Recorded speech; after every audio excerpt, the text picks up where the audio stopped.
नमस्कार, 9 की 9 खबर में आपका स्वागत। में राहुल ओझा आपके साथ। गोपालगंज में असामाजिक तत्वों ने बीती रात इथेनॉल फैक्ट्री के पास स्टॉक किए गए खर में आग लगा दी। घटना बैकुंठपुर थाना क्षेत्र के राजापट्टी गांव की है। अगलगी की इस घटना में 5 लाख के खर जलकर राख हो गए। वहीं आग की लपटें जिस तरह से उठ रही थी, उस फैक्ट्री को भी नुकसान पहुंच सकता था, लेकिन फायर ब्रिगेड की टीम ने मौके पर पहुंचकर आग पर काबू पा लिया, जिससे आग की लपटें इथेनॉल फैक्ट्री तक पहुंचने से रोक लिया गया। बताया जाता है कि खर के व्यापारी वर्षा देवी ने 5 लाख का खर इथेनॉल फैक्ट्री में सप्लाई करने के लिए इकट्ठा किया था। पुलिस इस मामले में प्राथमिकी दर्ज कर कार्रवाई की बात कह रही है।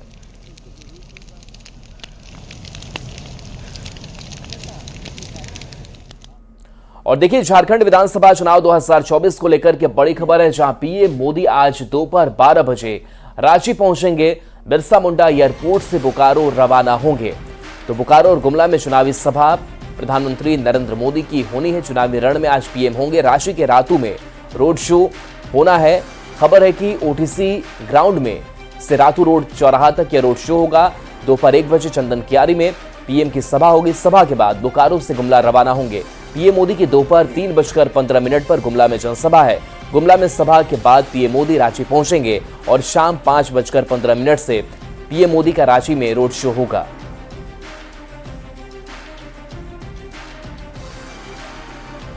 तो देखिए, चुनावी रण में पीएम की हुंकार है और पीएम का कार्यक्रम बोकारो में जनसभा है, गुमला में भी जनसभा और रांची में रोड शो है। तो ये 3 जगहों पर कार्यक्रम होने हैं। बता दें कि बोकारो में जनसभा, गुमला में जनसभा और रांची में मेगा रोड शो प्रधानमंत्री नरेंद्र मोदी का होने वाला है। तो दूसरी बार प्रधानमंत्री का दौरा इस चुनावी रण में। इससे पहले भी प्रधानमंत्री नरेंद्र मोदी पहुंचे थे, जहां लोगों को संबोधित किया था। और बता दें कि रोड शो में 4 विधानसभा क्षेत्र शामिल है, जिन सीटों को साधने की कोशिश कवायद पीएम मोदी करेंगे, जिसमें रांची, हटिया विधानसभा, कांके और खिजरी विधानसभा शामिल है। ओटीसी ग्राउंड से न्यू मार्केट चौक तक ये रोड शो जाएगा। तो देखिए, रोड शो में 4 विधानसभा क्षेत्र शामिल रहेंगे, रांची, हटिया, कांके और खिजरी।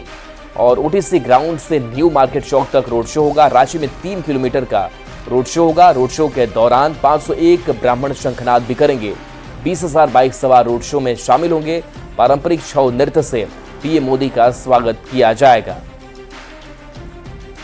तो ये प्रधानमंत्री नरेंद्र मोदी का बड़ा कार्यक्रम और मेगा शो आज पीएम नरेंद्र मोदी का होने वाला है। चुनाव प्रचार का जो आखिरी जोर है वो लगाया जा रहा है और पहले चरण के चुनाव का वक्त अब नजदीक आ गया है। बता दें कि पीएम का रोड शो जो होगा ओटीसी ग्राउंड, पिस्का मोड़, मेट्रो गली, दुर्गा मंदिर, रातू रोड चौक से होकर के गुजरेगा। तो प्रधानमंत्री नरेंद्र मोदी का आज भव्य रोड शो है। रांची में 3 किलोमीटर का रोड शो ये होने जा रहा है, जिसको देखने के लिए भी लोग काफी उत्साहित है। और रोड शो के दौरान अलग अलग रंग नजर आएंगे, जहां पर शंखनाद होगा, जहां पर छऊ नृत्य की झलक देखने को मिलेगी, संस्कृति झारखंड की देखने को मिलेगी। तो पीएम मोदी का आज रांची में भव्य रोड शो है। बता दें कि ओटीसी ग्राउंड से रातू रोड चौराहा तक यह रोड शो होना है। रातू रोड के दोनों ओर बैरिकेडिंग कर दी गई है। पिस्का मोड़ ओटीसी ग्राउंड से 5:15 पर यह रोड शो शुरू होगा। रातू रोड चौराहा तक 3 किलोमीटर में यह रोड शो किया जाना है। तो करीब 1.5 घंटे तक पीएम मोदी का यह रोड शो चलेगा। पीएम के कार्यक्रम को लेकर नो फ्लाई जोन भी बनाया गया है। बिरसा मुंडा एयरपोर्ट से हिनू तक नो फ्लाइंग जोन है। बिरसा चौक से कटल मोड़ तक नो फ्लाइंग जोन बनाया गया है। और चलिए, ओम प्रकाश हमारे साथ न्यूज 18 संवाददाता जुड़ गए हैं। ओम प्रकाश, प्रधानमंत्री नरेंद्र मोदी आज एक बार फिर से पहुंच रहे हैं। कौन कौन से खास सीटों को साधने वाले हैं आज, क्या कार्यक्रम है पूरा? जी बिल्कुल, प्रधानमंत्री नरेंद्र मोदी का आज जो दौरा है वो रांची में भी होने वाला है। एक रोड शो जो है वो प्रधानमंत्री नरेंद्र मोदी के द्वारा जो है वो कंडक्ट किया जाएगा। जाहिर तौर पर अगर बात की जाए तो इस रोड शो के जरिए कई चीज़ों को साधेंगे। एक तरफ अगर बात करें तो प्रधानमंत्री नरेंद्र मोदी रांची के वोटरों के साथ साथ जो आसपास के जिले हैं उन तमाम वोटरों को साधने का काम करेंगे। ये जो रोड शो है वो जाहिर तौर पर जो शुरू होगा वो रांची के ओटीसी ग्राउंड से शुरू होगा, जो कि रातू रोड स्थित न्यू मार्केट एरिया तक पहुंचेगा। और इसे लेकर जो बैरिकेटिंग है वो जो है वो पुख्ता बंदोबस्त जो है वो की गई है। और यहाँ देख सकते हैं जो बैरिकेटिंग है वो तमाम लोगों को बैरिकेटिंग के दूसरी पार रहने को कहा गया है। सुरक्षा के दृष्टिकोण से ये उपाय किए गए हैं। वहीं इस पूरे मामले को लेकर अगर बात की जाए तो नो फ्लाइंग जोन और ट्रैफिक की भी विशेष व्यवस्था जो है वो की गई है। और बात की जाए तो बीजेपी के समर्थकों और कार्यकर्ताओं में भी इसे लेकर उत्साह जो है वो चरम पर है। तमाम लोग जो हैं इस पूरी कवायद को कहीं ना कहीं बूस्टर डोज के रूप में देख रहे हैं। और कहा जा सकता है कि झारखंड के जो विधानसभा चुनाव हो रहे हैं उसमें ये प्रधानमंत्री का दौरा जो है वो मील का पत्थर साबित होगा। करप्शन जैसे मुद्दे पर प्रधानमंत्री जो है वो तमाम लोगों जो विपक्ष है उसे घेरने का काम करेंगे। और वर्तमान सरकार के खिलाफ जो राज्य सरकार है उसके खिलाफ जिस तरह से कार्रवाई केंद्रीय एजेंसियों के द्वारा की जा रही है वो भी मुद्दा अहम रूप से सामने आएगा। तो वहीं विकास की बयार जो है वो भी देखने को मिलेगी। जाहिर तौर पर इस रोड में आपको रूट लाइन में हम ये बताने की कोशिश करें कि एक जो फ्लाईओवर है वो भी इसमें शामिल रहेगा, जिस फ्लाईओवर को NHAI के द्वारा और केंद्र के सहयोग के द्वारा बनाया जा रहा है। उस फ्लाईओवर को भी कहा जाए तो इस रोड शो के माध्यम से दिखाया जाएगा ताकि विकास की बयार जो है वो भी दिखे। तो दूसरी तरफ अगर प्रधानमंत्री की बात करें तो उनके आने को लेकर जो उत्साह है वो अपने आप में खास रहता है और वो ये उत्साह राजधानी में कुछ ज़्यादा ही छलकता हुआ नजर आएगा। जी चलिए, बिल्कुल प्रकाश, तो एक बड़ी तैयारी भी है और इस रोड शो के जरिए कई सीटों को एक साथ प्रधानमंत्री नरेंद्र मोदी साधेंगे भी। और अगर बात करें दूसरी बार, अगर कह सकते हैं कि ये चुनावी सभा भी आज कई जगहों पर होनी है, क्या लग रहा है कि 2019 के मुकाबले कितना ज्यादा अब बीजेपी मजबूत इस बार दिखाई दे रही है या फिर अपने आप को मजबूत करने की कोशिश कर रही है? जी बिल्कुल, अगर बात की जाए तो प्रधानमंत्री के इस दौरे की अगर बात की जाए तो आज जो है वो राजधानी रांची में जो रोड शो होना है वो करीब 3 किलोमीटर का एरिया है। और इस 3 किलोमीटर के एरिया में ये रोड शो आयोजित होगा, जिसमें कि 90 बूथ भी हैं। मतदान केंद्र अगर बात की जाए तो उन 90 बूथ हैं। और वहीं गुमला और चंदन कियारी में भी आज प्रधानमंत्री का जो कार्यक्रम है वो भी प्रस्तावित है। तो अपने आप में तमाम कार्यकर्ताओं में जोश है। वहीं सत्ता पक्ष की बात की जाए तो सत्ता पक्ष के लोग जो वर्तमान राज्य सरकार में हैं, जो गठबंधन के दल हैं, उनका कहना है कि प्रधानमंत्री के आने से फर्क नहीं पड़ेगा। तो वहीं जो बीजेपी के कार्यकर्ता हैं उनका जाहिर तौर पर कहना है कि प्रधानमंत्री का दौरा अपने आप में एक उत्साह भरी बात है। और ये उत्साह जो है वो कार्यकर्ताओं में लगातार दिख रहा है और ये उसी का असर है कि प्रधानमंत्री के आगमन से जो कार्यकर्ता हैं उनमें गजब का जोश देखने को मिलेगा। जी चलिए, बिल्कुल ओम प्रकाश, बहुत बहुत शुक्रिया इस अपडेट के लिए आपका। तो आज मेगा रोड शो तो कहीं चुनावी सभा, तो ताबड़तोड़ कह सकते हैं कि प्रचार प्रसार का जो सिलसिला है आज प्रधानमंत्री नरेंद्र मोदी का जारी रहना है। तो देखिए, प्रधानमंत्री नरेंद्र मोदी की दोपहर 3:15 पर गुमला में जनसभा होगी। गुमला में सभा के बाद पीएम मोदी रांची पहुंचेंगे। तो आज तो कार्यक्रम है ही, इसके साथ साथ पीएम मोदी कल भी संवाद करेंगे। पीएम मोदी बीजेपी कार्यकर्ताओं से संवाद करेंगे। मेरा बूथ सबसे मजबूत कार्यक्रम में संवाद करेंगे। झारखंड विधानसभा चुनाव को लेकर यह संवाद होगा। बीजेपी को विजयी बनाने के लिए कार्यक्रम है। कार्यकर्ता पूरे समर्पण भाव से जुटे हैं। पीएम मोदी ये कहते हैं, अपने कार्यकर्ताओं से संवाद का सौभाग्य है। प्रधानमंत्री नरेंद्र मोदी ने इस बात का भी जिक्र किया है। बता दें कि 11 नवंबर को दोपहर 12:30 से इस कार्यक्रम की शुरुआत हो जाएगी, जहां पर वो संवाद करेंगे, बातचीत करेंगे। विजयी बनाने के लिए यह कार्यक्रम बीजेपी का कार्यकर्ता पूरे समर्पण भाव से जुटे हुए हैं। प्रधानमंत्री नरेंद्र मोदी ये कह भी रहे हैं और बीजेपी कार्यकर्ताओं से ये संवाद पीएम का होना है।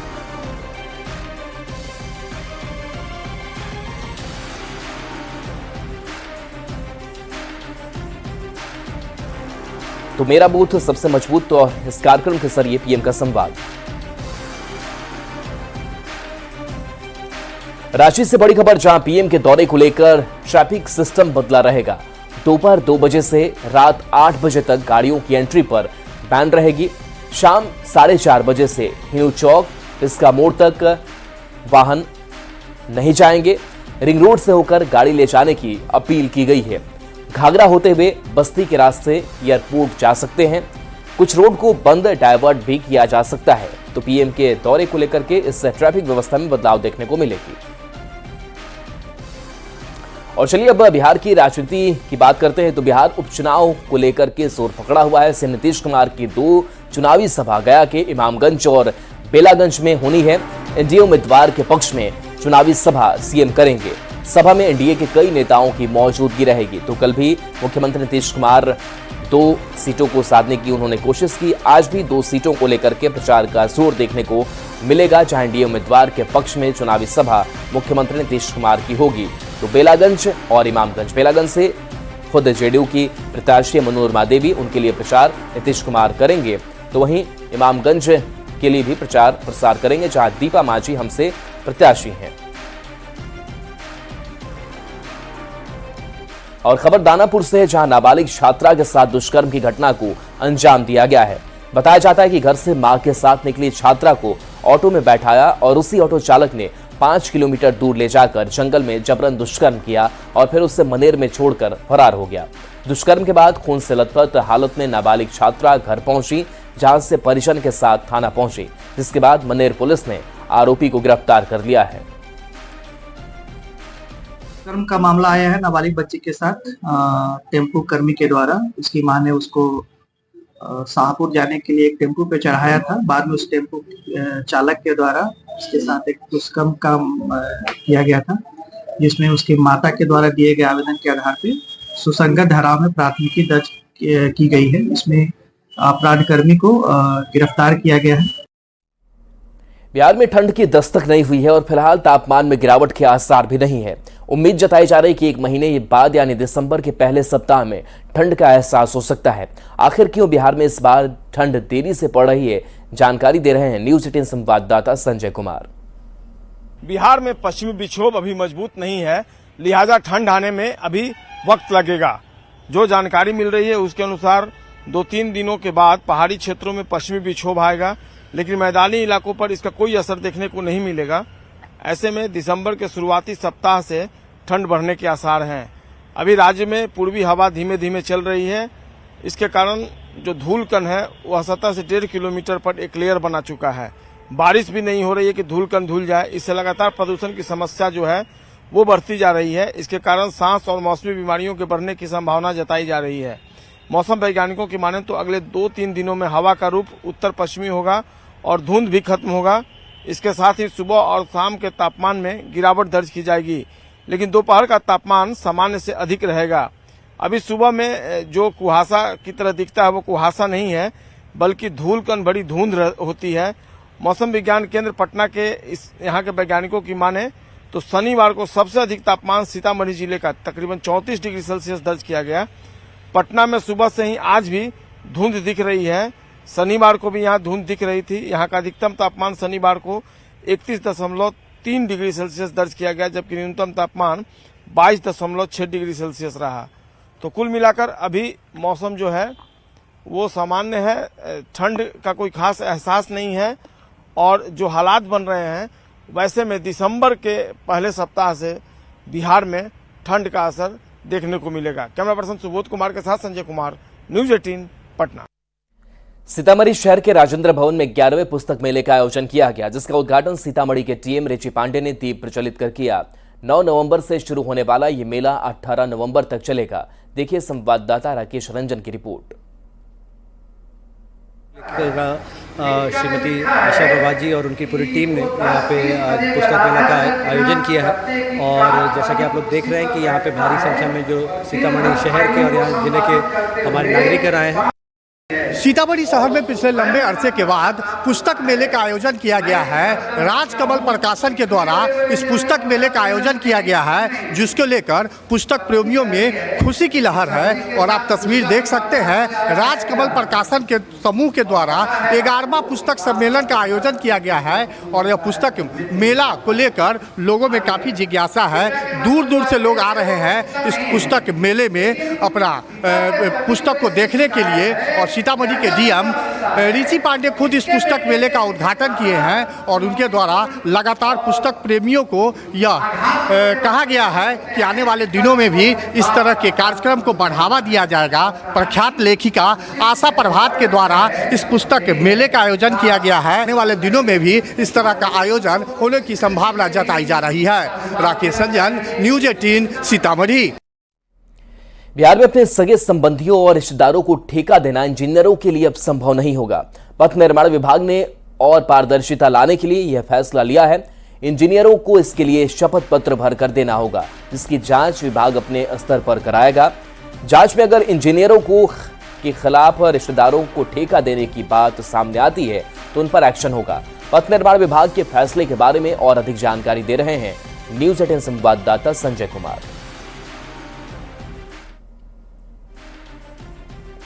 बिहार में किसी इंजीनियर द्वारा अपने सगे संबंधियों और रिश्तेदारों को ठेकेदारी देना अब संभव नहीं होगा।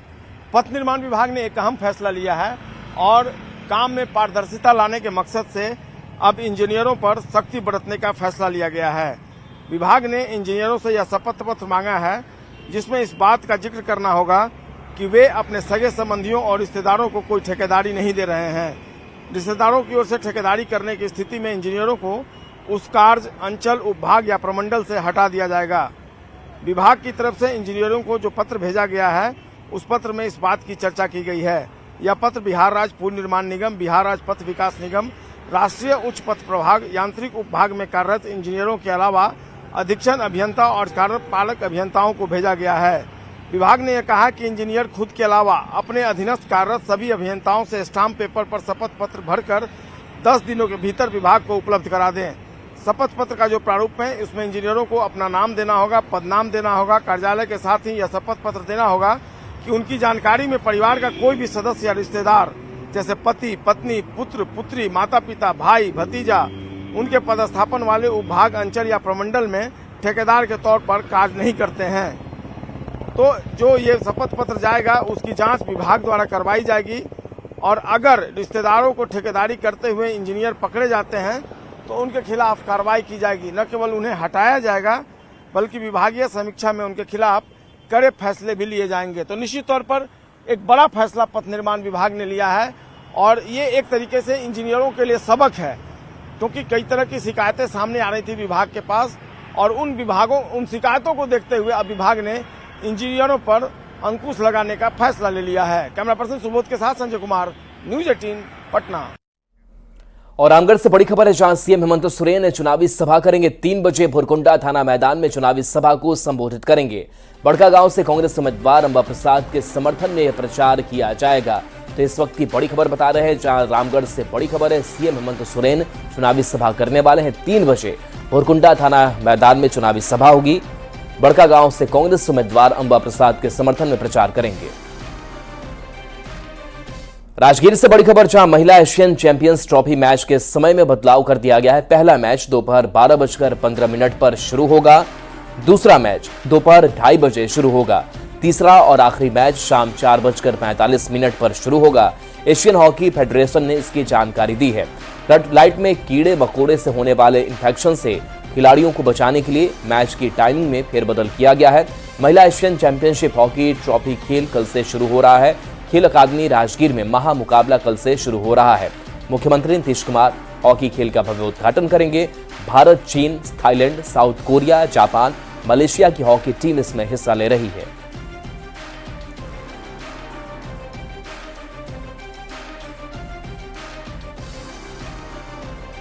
तो 11 नवंबर से 20 नवंबर तक राज्य खेल अकादमी राजगीर में 6 देशों के बीच हॉकी का महामुकाबला शुरू होने जा रहा है, जिसको लेकर तैयारियां अंतिम चरण में हैं। कैंपस में बैनर, पोस्टर से लेकर खिलाड़ियों के लिए मेडिकल व्यवस्था, दूधिया रोशनी के लिए स्ट्रीट लाइट, खेल का लाइव प्रसारण करने, दर्शकों को दिखाने के लिए LCD लगाने का काम किया गया है। हॉकी खेल मैदान से अधिक जानकारी दे रहे हैं न्यूज 18 संवाददाता अभिषेक कुमार। 11 नवंबर से 20 नवंबर तक राजगीर खेल अकादमी में महिला एशियन हॉकी खेल का आयोजन होना है। इसको लेकर जो है तैयारियां अंतिम चरण में है। और यह बता दें कि अभी देख सकते हैं, अभी मौजूद हैं राज्य खेल अकादमी राजगीर में, जहां पर जो है कि तैयारियां की जा रही है। यहां पर हालांकि ये जो है कल से खेलों का आयोजन होना है, इसको लेकर यहां पर तैयारियां जो है युद्ध स्तर पर की जा रही है और जो है तैयारियां लगभग अंतिम चरण में। तो देख सकते हैं किस तरह से जो है कि जो हॉकी मैदान है वो पूरी तरह से सज धज कर तैयार हो गया है। यहाँ पर जो है कि खिलाड़ियों को बैठने के लिए, यहाँ पर जो है दर्शकों को बैठने के लिए, अधिकारियों को बैठने के लिए, जो है खेल विभाग के जो भी अधिकारी हैं उनको बैठने के लिए यहाँ पर जो है तैयारियाँ की गई है। यहाँ पर किस तरह से तैयारी की गई, लाइट की व्यवस्था की गई है। खास करके दूधिया रोशनी में जो है यहाँ पर जो है कि खेलों का आयोजन किया जाना है और पहला मैच भारत बनाम मलेशिया से होगा। इसको लेकर जो है तैयारियां की जा रही है। इसको लेकर जो है यहाँ पर पूरी तरह से तैयारी हो चुकी है और 11 नवंबर से 20 नवंबर तक हॉकी खेल का आयोजन इसी कैंपस में किया जाना है। नालंदा से न्यूज 18 के अभिषेक कुमार। और चलिए ब्रेक का वक्त है, चलते वापस आते हैं।